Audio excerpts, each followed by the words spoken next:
사람은 강한 것 같아도 참으로 약한 존재입니다. 모두가 다 마음의 문을 열고 마음의 숨결을 들어보면 저마다 절망의 몸부림이 있고 가슴마다 탄식이 서려 있습니다. 인간은 상한 갈대와 같고 꺼져가는 심지와 같은 존재입니다. 사도 바울은 인간의 연약함을 질그릇으로 표현을 했습니다. 인생은 그날이 풀과 같으며 그의 영화가 들의 꽃과 같다. 그렇게 얘기했습니다. 그러나 우리가 약할 때 하나님의 능력은 크게 역사합니다. 오늘도 하나님은 본문 말씀을 통해서 어떤 환경에서든지 절망하지 않고 성공적인 삶을 살 수 있도록 용기를 주시고 있고 6일 동안 일에 쫓겨서 심신이 지칠 대로 지쳐있는 피곤한 심령들이 이 말씀을 통해서 위로를 받고 새 힘을 얻게 합니다. 오늘 우리가 읽어본 이 성경 말씀에는 이 보배를 질그릇에 가지고 있다고 말하고 있습니다. 그렇습니다. 우리 신앙인들에게는 이 질그릇 같은 우리 속에 부활하신 예수 그리스도를 모시고 있기에 역경이 변해서 생애의 찬란한 영광을 가져오는 승리의 삶을 살 수 있게 되는 것입니다. 사도 바울의 질그릇 속에 담겨진 보배가 오늘 이 시간 우리들의 질그릇 속에도 담겨져 있습니다. 사도 바울이 믿고 섬기던 하나님은 바로 우리가 믿고 섬기는 하나님이십니다. 사도 바울의 삶 속에서 역사했던 주님의 능력은 지금도 우리 안에 살아 역사하고 있습니다. 환난과 역경 속에서도 승리적인 삶을 살았던 사도 바울의 고백이 우리 모두의 고백이 되도록 하십시다. 오늘 본문 말씀을 통해서 사도 바울은 어떤 고백을 하고 있습니까? 1절에 우리가 첫 번째입니다. 8절에 사방으로 우겨쌈을 당하여도 쌓이지 않는다 고백을 하고 있습니다. 이 세상에서 그 누구라도 슬픔을 겪어보지 않는 사람은 없을 것입니다. 지금까지 살아오면서 고난이나 불행을 당한 적이 한 번도 없었다고 자신 있게 말할 수 있는 사람 여러분 있습니까? 만일 있다고 한다면 그 사람은 틀림없이 유선을 하고 있든지 인생을 아직 알지 못하고 있는 철부지일 것입니다. 예수를 믿는 신자라고 해도 이 세상에서 당하는 고통과 좌절을 피할 수는 없습니다. 우리가 지금까지 살아오면서 때론 환난 때문에 사면이 온통 괴로움으로 둘러싸인 채 어찌할 바를 몰라 몸부림칠 때도 있습니다. 어떤 사람들은 슬픔에 쌓이기도 합니다. 낭패와 실망이 사방으로 우겨쌀 때도 있습니다. 그러나 믿는 사람들은 어떤 궁지에 몰려도 빠져나갈 길이 있다는 겁니다. 따라서 할까요? 사람이 감당할 시험 밖에는 너희에게 당한 것이 없나니 오직 하나님은 미쁘사 너희가 감당치 못할 시험을 허락지 아니하시고 시험 당할 즈음에 또한 피할 길을 내사 너희로 능히 감당케 하시느니라. 그렇습니다. 어느 부모가 8살 된 아이한테 쌀 한 가마 지고 가라는 부모 있어요? 어디 그런 부모 있습니까? 쌀 한 가마 지고 가거라. 그건 너 죽으란 얘기가 똑같아요. 8살 아이가 질만한 짐을 줍니다. 이거 가지고 가라. 하나님도 우리에게 감당할 시험만 허락한다는 거예요. 근데 우리 생각에도 꼭 죽을 것 같아. 재기할 가망이 전혀 보이질 않아. 침몰 당할 것 같은. 근데 하나님은 걱정하지 말라는 거예요. 시험 당할 즈음에 피할 길을 주신다. 능히 감당케 하시니라. 사방으로 우겨쌈을 당하여도 쌓이지 아니하며. 불신자들은 사방이 다 막혀서 우겨쌈을 당하면 쉽게 자포자기하거나 환경에 동화되어 버립니다. 그러나 신앙이 깨어있는 성도는 죄악으로 온통 둘러싸여도 쌓이지 않아요. 이 세상 죄악의 물결이 파도처럼 넘쳐도 죄악의 물결에 쌓이지 않는 삶, 이것이 올바른 성도의 삶이에요. 오리는 물속에 잠겼다가 밖으로 나와도 물 한 방울도 몸에 붙어 있지 않습니다. 왜 그런 줄 아세요? 예? 오리 물속에 들어갔다 나옵니다. 털에 물이 있어요, 없어요? 이렇게 들어가다 몇 번 합니다. 오리가. 물이 있어요, 없어요? 얘기해 보세요. 예? 황리사에 물이 있어요? 왜 물이 없어요? 그렇습니다. 기름기, 털에가 기름기. 양은 들어갔다 나오면 어때요? 양은 들어가다 죽습니다. 죽어. 그래서 성경이 뭐라 그래요? 하나님이 목자를 어떻게? 선한 목자가 돼서 우리를 잔잔한 물가로 인도하신다. 양들은 흐르는 물을 굉장히 무서워한답니다. 털에 기름기가 있기 때문에 오리털에 물이 없어요. 들어갔다가 몇 번 들어가다 그대로 옵니다. 여러분, 살아있는 고기는 바닷물 속에 있어도 짠물이 들어가질 않아요. 그러나 죽은 고기 뱃속에는 뭐 짠물이 들어갑니까? 안 들어갑니까? 예? 짠물 들어갑니다. 요셉은 질그릇 속에 하나님의 생명의 말씀을 담았기에 자기 주인인 보디발의 아내가 달콤한 유혹을 합니다. 동침하자는 거예요. 간음하자는 겁니다. 요셉의 인물이 준수했다 그래요. 잘생겼어요. 이 부잣집 마나님들이 정신이 없어요. 배가 부르니까, 할 짓이 없으니까 엉뚱한 더러운 생각을 하는 거예요. 자기 집 종살이하는 요셉과 동침을 해야 되겠다. 달콤한 유혹이 요셉을 둘러싸고 있어요. 그러나 요셉은 넘어가지 않았습니다. 다니엘은 바벨론의 포로로 잡혀갔다. 지혜롭고 영특한 다니엘은 왕의 지극한 사랑을 받습니다.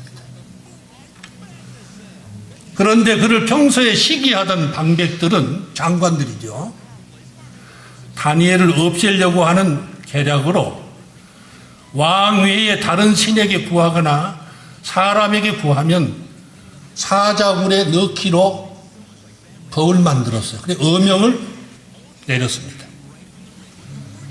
다니엘은 자기가 원수들로 둘러싸인 것을 알았습니다. 자기 집에 돌아가서 예루살렘으로 향한 창문을 열어놓고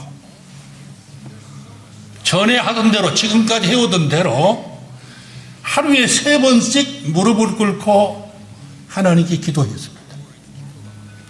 생명을 내놓고 한 겁니다. 죽으면 죽으리라는 각오로. 그는 결국 하나님의 능력을 힘입어서 승리했어요. 사랑하는 우리 교우 여러분, 우리는 지나간 과거사에 얽매여서 실망과 분노가 나의 삶을 둘러싸고 나 자신을 우울증의 포로로 만들어서는 안 되겠어요. 뒤에가 다 잊어버리고 촛대 대신 주님만 바라보고 나아가야 됩니다. 이게 사도 바울의 신앙관이에요. 로마서 8장 28절에 보면 이런 말씀이 있습니다. 따라서 합시다. 하나님을 사랑하는 자, 그 뜻대로 부르심을 입은 자들에게는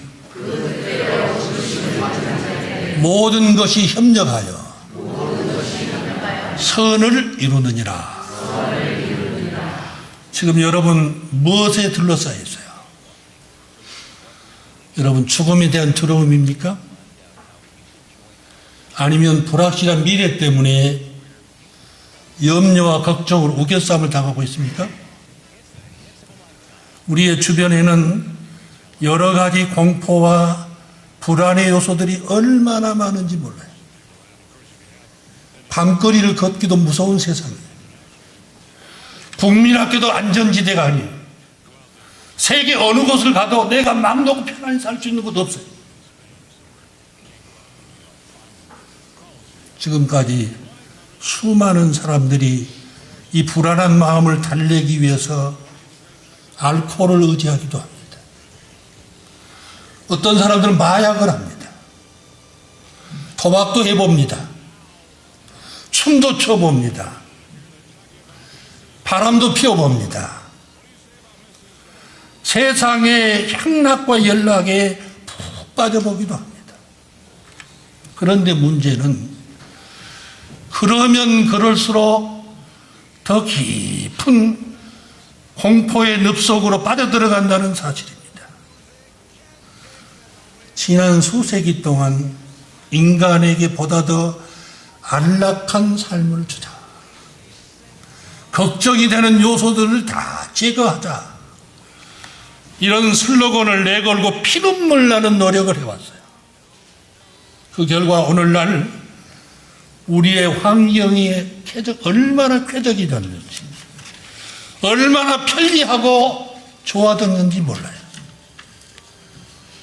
그러나 여기서 한 가지 우리가 놓칠 수 없는 사실은 우리의 환경과 여건이 좋아지면 좋아질수록 인간은 더 불안해한다는 겁니다. 더 공포에 떤다는 사실입니다. 이것이 현대 문명으로 살이 찐 20세기 사회가 가르쳐주는 놀라운 진리예요. 마치 약이 좋아지고 개방이 되면 개방될수록 이상한 병으로 다 고생을 하게 되고 죽게 되는 것과 같습니다. 자, 그렇다면 우리는 어떻게 해야 될까요? 살아계신 하나님께 소망을 두고 살아야 됩니다. 그렇게 하시면 우리 하나님이 좋은 길로 인도해 주신 하나님이에요. 사랑하는 교회 여러분, 사도 바울의 고백이 여러분과 나의 고백이 되어야 돼요. 누가 우리를 그리스도의 사랑해서 끊으리요? 환난이나 권고나 핍박이나 기근이나 적신이나 위험이나 칼이나 그 어느 것도 어떤 세력으로도 주님의 사랑에서 나를 끊을 수가 없다. 그런 고백입니다. 두 번째로 답답한 일을 당하여도 낙심하지 않는다 고백을 했습니다. 한번 우리 또 8절 한번 봅시다. 시작.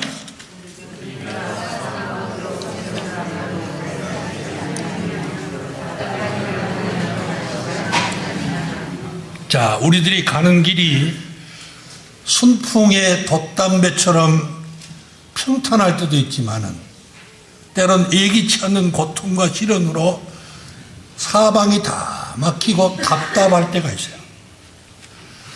여러분, 우리에게 찾아온 고난 예측하지 못합니다. 언제 어디서 그 흉한 모습을 드러낼지 알 수가 없어요. 고난은 노크도 없이 문을 박차고 들어옵니다. 몇 년 전에 저에게 전화가 왔습니다. 전화를 받아보니 버지니아에서 살고 있는 나하고 동갑인데 한 달 제가 늦게 났어요. 그래서 형이라고 부르는 육촌 형이 저한테 전화가 왔어요. 겨울에 눈이 와서 그때 겨울이었는데요. 길이 미끄러워져가지고 미끄럽더래요. 고속도로를 달리는데 그 차를 옆에 서비스 도로에 세워놓고 비싼 그 도로 있잖아요. 세워놓고 집에 있는 두 딸이 걱정이 돼서 그때 부인하고 헤어지고 있었어요. 이 두 딸이 걱정이 되니까 집에 있는 딸들에게 전화를 했습니다. 길이 미끄러우니 학교에 조심해서 가라. 그 전화를 했어요. 그리고 차를 몰아서 타고 이제 자기 갈 길 회사를 향해서 가면 2분도 채 안 돼서 사고가 났는데요. 달려오던 트럭에 받아서 자기가 타고 가던 이 볼보차는 다 망가지고 자기는 구사일생으로 살았는데 눈이가 찢어졌다는 거예요. 그리고 몸이 조금 다쳤다. 그러면서 저한테 하는 말이, 동생, 한 치 앞도 모르고 사는 게 인생인 것 같네. 그거 잘 깨달았다고 내가 그랬어요. 그거 참 바로 깨달았네. 내가 볼 때는 하나님이 형을 예수 믿고 오라고 기회를 주신 것 같소. 그랬더니 당장 교회를 다니십시오. 그랬더니 나도 그렇게 생각한다고 답변이 왔어요. 여러분, 그렇습니다. 그 형은 자기 딸들만 걱정을 했지 2분 후에 자기에게 찾아올 사고는 전혀 예측을 못했어요. 이것이 바로 인간입니다. 언제 형통할 것인지, 언제 권고가 찾아올 것인지 아무도 예측할 수 없어요. 현대인의 생활에 없어서는 안 되는 가장 중요한 것 중에 하나인 재물에 대해서도 성경은 뭐라 합니까? 정함이 없는 것이라. 뭐가 없는 거예요? 정함이 없는 게 재물이에요. 믿을 바가 못 된다는 말이에요. 다시 말해서 믿을 수 없는 것이 재물이다. 근데 어떻습니까? 가난할 때는 예수 잘 믿다가 돈 풍께나 생기니까 어떻게 돼요? 그거 믿고 살라, 그거 붙잡고 살라고 그럽니다. 그래서 하나님이 가끔 흔들어 줘야 돼요. 아침에 손에 잡힐 것 같지만은 저녁에는 날개를 달고 날아가 버리는 것이 재물이에요. 인간이 추구하는 모든 명예와 부귀영화도 성경은 뭐라고 합니까?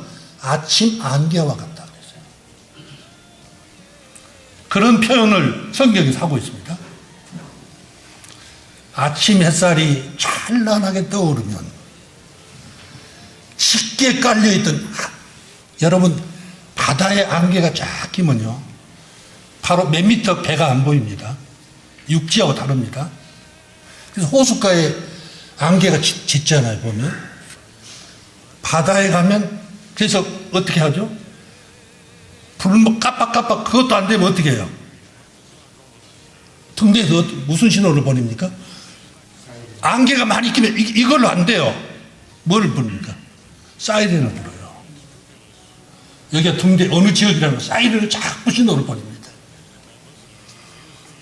근데 해가 떠오르면 짙게 깔려있던 이 안개가 소리 없이 사라지고 말아요. 오늘의 부귀영화가 내일에는 물거품으로 남게 됩니다. 이번에 그 가다피 죽음을 보세요. 42년 철권이 뭡니까? 당신 그거하고 그렇게 죽을래 하면 했겠어요? 그게 헛되고 헛된 거예요.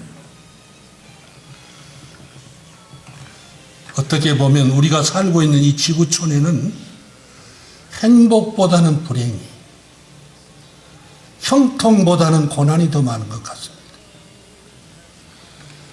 불신자들은 앞길이 아주 암담해 보이면 술에 의존하고 마약에 의존하고 마지막에는 어떻게 해요? 죽음의 약병을 드립니다.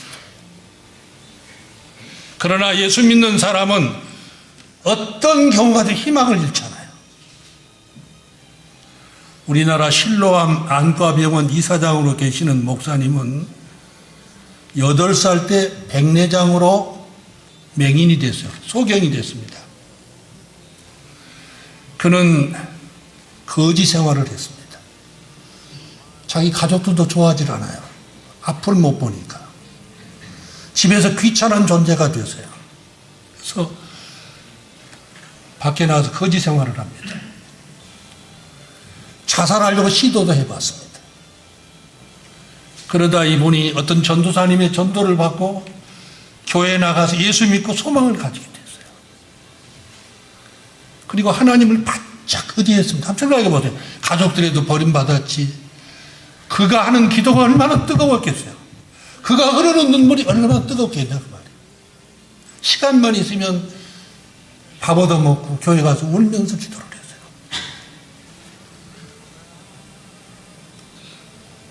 그래서 어떤 분의 하나님이 길을 열어가지고 공부할 수 있는 기회가 찾아왔습니다. 대학에 들어가니까 맹인은 자기 한 사람뿐이었어요. 가다가 벽돌에 부딪히고 층계 내려다 몇 번 굴르기도 하고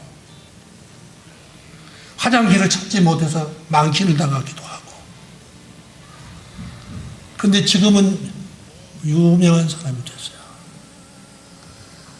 대통령 표창뿐만 아니라 많은 상급을 받았어요. 하나님께서는 어떤 놀라운 일을 하려고 하실 때는 어려운 일로부터 시작을 합니다. 만일 그가 아주 기적적인 놀라운 일을 하시기로 할 때는 불가능으로부터 시작을 해요. 이스라엘 백성이 애굽에서 나온 후에 앞에는 홍해가 가로막고 있고 뒤에는 애굽 군대가 쫓아오고 있었어요. 이스라엘 백성들은 모세를 원망하기 시작했습니다. 이제는 죽게 됐다고 불평하면서 죽을까 봐 두려워 벌벌 떨었습니다. 그러나 모세는 이스라엘 백성을 향해서 뭐라고 합니까? 따라서 너희는 두려워 말고 가만히 서서 여호와께서 오늘날 너희를 위하여 행하시는 구원을 보라. 지금 똑같은 환경에 처해 있는데 생각하는 게 달라요. 이스라엘 백성은 죽을까 봐 두려워 벌벌 떨고 모세는 뭐예요? 두려워하지 말아라. 여호와께서 오늘날 너희를 위하여 행하시는 구원을 보라. 모세는 믿음이 있었기에 답답한 일을 당했지만 낙심하지 않았어요. 왜냐하면 하나님께서 행하신 기적과 능력을 믿었기 때문에 그렇습니다. 곧 이것은 하나님은 모든 문제를 다 해결할 수 있기 때문에 낙심치 말라는 겁니다. 우리가 신앙생활하면서 선한 일을 했는데도 시험이 닥치고 열심히 하나님을 공경하고 주일 성수하고 11조 생활 잘하는데도 환난이 있을 때가 있어요. 나는 정직하게 살았는데 억울한 일을 당하고 생선을 달라고 하나님께 기도를 했는데 뱀이 나타난 것과 같은 환경을 만나기도 합니다. 이런 때가 답답할 때요. 그러나 낙심하지 말라는 겁니다. 왜냐하면 하나님은 심는 대로 거둔다고 약속했기 때문에 그렇습니다. 우리가 선을 행하되 낙심하지 말지니 피곤하지 아니하면 때가 이름에 거두리라. 믿음을 쓴 거 하나님 다 기억하고 있어요. 기억해 주셨다가 때가 되면 갚아주시는 하나님이에요. 하나님 앞에는 불공평이 없습니다. 헛수고가 없습니다. 오늘 성가대 찬양을 들으니까 상당히 좀 노련하다는 생각을 했어요. 그냥 된 게 아니에요. 토요일 날 모여서 연습하시고 일하고 와서 얼마나 피곤하겠어요. 또 우리 요셉이 통해 들어봤는데 황 집사님 또 기도하고 가신대요. 여기 와서. 뭐 그런 결과가 아닌가 생각이 들었죠. 수고한 대로 순종한 대로 반드시 틀림없이 갚아주시는 하나님이에요. 그래서 나는 아이들한테 귀한 말씀 이 말합니다. 하나님 앞에 헛수고가 없다. 하나님 앞에 믿음을 써야 된다. 신앙을 잘 지켜야 된다. 세상 사람에 휩쓸리지 말아라. 고린도전서 15장 58절에 그러므로 내 사랑하는 형제들아 견고하며 흔들리지 말며 항상 주의 일에 더욱 힘쓰는 자들이 되라. 이는 너희 수고가 주 안에서 헛되지 않은 줄을 알미니라. 항상 주의 일에 더욱 힘쓰는 자들이 되라. 따라서 합니다. 항상 주의 일에 더욱 힘쓰는 자들이 되라. 이는 그 이유는 그 말이죠. 이는 너희 수고가 주 안에서 헛되지 않을 줄을 알미니라. 헛되지 않는다. 여러분 믿습니까? 믿습니다. 냉수 한 그릇까지 헛되지 않아요. 냉수 한 그릇 대접한 것까지 기억했다가 갚아주신다는 거예요. 세 번째로 핍박을 받아도 버림받지 않는다 고백을 합니다. 신자들 중에는 예수 믿기 때문에 때때로 직장에서 쫓겨나기도 하고 부모님이나 친지들로부터 핍박을 받기도 합니다. 의를 위하여 핍박을 받는 자는 복이 있나니, 그 다음에 뭐죠? 의를 위하여 핍박을 받는 자는 복이 있나니, 그 다음에 뭐예요? 천국이 저희 것입니다.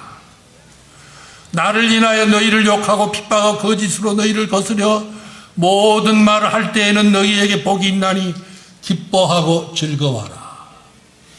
하늘에서 너희 상이 큽니다. 무릇 그리스도 예수 안에서 경건하게 살고자 하는 자는 핍박을 받으리라. 신앙으로 살려고 하기 때문에 핍박이 있습니다. 다윗은 하나님으로부터 많은 복을 받았지만 한때는 얼마나 많은 핍박을 받았는지 몰라요. 사울왕과 대다수 백성들이 다윗을 조롱하고 미워하고 죽이려고 했습니다. 그래도 그는 믿음을 지켰어요. 하나님을 전적으로 의지했습니다. 하나님은 그런 다윗을 버리질 않아요. 그와 함께 해주셨고 많은 복을 다윗에게 허락하셨습니다. 중세기 성자 크리스토톰이라는 사람이 있어요. 이 유독시아라고 하는 왕후의 핍박을 받아가지고 멀리 추방을 당합니다. 하다 예수를 잘 믿고 이 사람을 추종하는 사람들이 많아요. 정부가 잘못하면 잘못했다고 이 얘기를 해요. 자, 추방을 당하면서 크리스토톰이 뭐라고 말하냐면요. 나를 쫓아내면 엘리야처럼 되어 까마귀가 나를 조석으로 도울 것이요. 바다에 던지면 요나처럼 될 것이요. 돌로 친다면 스데반처럼 될 것이요. 목을 자른다면 세례 요한같이 될 것이요. 매로 친다면 사도 바울과 같이 될 것이다. 자, 얼마나 예수님에 대한 믿음이 강했으면, 뜨거웠으면 이런 신앙을 고백했을까요? 너무나 귀하지 않습니까? 얼마나 성숙된 걸 하셨지 않습니까? 부럽습니다. 온 세상 날 버려도, 그 다음에 뭐요? 주 예수 안 버려. 그 다음에 또 끝까지 나를 사랑하시니. 온 세상 날 버려. 내가 난 자식도 날 버릴 수 있어요. 사랑하는 남편이, 사랑하는 아내가 나 버릴 수 있어요. 부모가 나 버릴 수 있어요. 그런데 주 예수 뭐요? 안 버려. 끝까지 나를 돌아보시니. 이 믿음 있습니까? 끝까지 나를 돌아본다. 마지막 네 번째입니다. 거꾸로 뜨림을 당해도 망하지 않는다. 그랬습니다. 기독교인은 거꾸로져도 망하지 않는다는 확신을 가져야 됩니다. 혹시 여러분 중에 우리는 다 망했다고 절망에 빠져 탄식하고 있는 분 안 계십니까? 이제 나는 다 틀렸다. 소망이 없다. 그렇게 생각하신 분 안 계세요? 아직 망하지 않았습니다. 성도는 숨이 끊어지지 않는 한 소망이 있어요. 저는 몇 번 경험했어요. 하나님의 능력으로 다시 일어설 수 있습니다. 신자의 특색은 실패하지 않는 것이 아니라 실패해도 실전 8기로 극복하는 겁니다. 이거 신자의 특징. 어떤 신자는 간증하면서 망했다고 생각할 때 하나님께 더욱 매달리라. 하나님은 당신을 도우려고 기다리고 계십니다. 기독교인은 거꾸로뜨림을 당해도 주님의 능력이 이기게 합니다. 그래서 넉다운이 될지언정 넉아웃은 안 된다는 겁니다. 다 망했다고 하더라도 사막에 홀로 서 있는 것 같은 외로움의 쓸쓸함에 처했다 하더라도 목숨만 붙어 있으면 얼마든지 재기할 수 있다는 겁니다. 그렇습니다. 신앙으로 살아가는 사람들은 사방으로 우겨싸움을 당하여도 쌓이지 아니하며 답답한 일을 당하여도 낙심하지 아니하며 핍박을 받아도 버림받지 되지 아니하며 거꾸로 뜨림을 당하여도 망하지 않습니다. 왜 그렇습니까? 살아계신 하나님, 만능의 하나님을 믿고 의지하기 때문에 그렇습니다. 할렐루야. 아멘 하세요. 이런 하나님이에요. 기도하겠습니다.